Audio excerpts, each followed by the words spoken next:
الفضل YouTube channel میں آپ کا استقبال ہے۔ اس چینل پر روزانہ قرآن پاک کی ایک آیت تلاوت سماعت ترجمہ اور مختصر تشریح پیش کی جا رہی ہے۔ ویڈیو اپلوڈ ہونے پر نوٹیفیکیشن پانے کے لیے اس چینل کو سبسکرائب کریں اور بیل آئیکن ضرور دبائیں۔ السلام علیکم ورحمۃ اللہ وبرکاتہ۔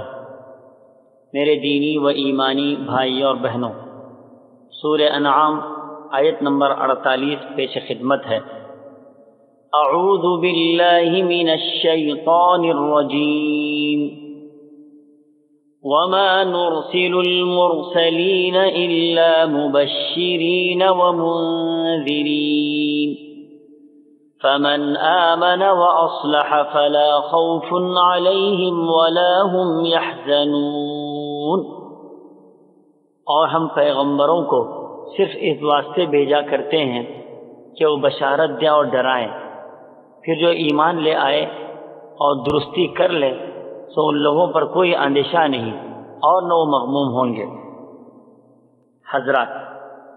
حضرات انبیاء علیہ السلام کی بعثت کے مقاصد میں سے اہم ترین مقصد یہ ہے کہ وہ اطاعت گزاروں اور فرما برداروں کو ان نعمتوں اور اجر جزیل کی خوشخبری سنا دیتے ہیں جو اللہ تعالیٰ نے جنت کی صورت میں ان کے لیے تیار کر رکھی ہے۔ مشرکوں اور نافرمانوں کو ان عذابوں سے ڈراتے ہیں جو اللہ نے ان کے لیے جہنم کی صورت میں تیار کی ہے۔ وہ عذاب کی نشانیاں دکھانے یا عذاب لانے یا معجزے کی نمائش کرنے کے لیے نہیں بھیجے گئے، بلکہ وہ تو صرف خدا کی رحمت کی خوشخبری دیتے ہیں اور عذاب سے ڈراتے ہیں۔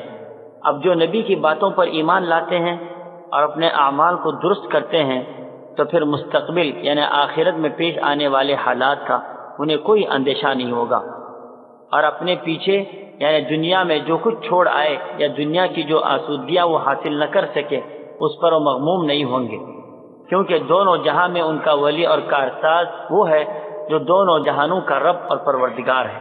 اللہ ہم سبوں کو آخرت کی تمام تر نعمتوں سے سرفراز فرمائے، آمین۔ وآخر دعوانا ان الحمد للہ رب العالمین۔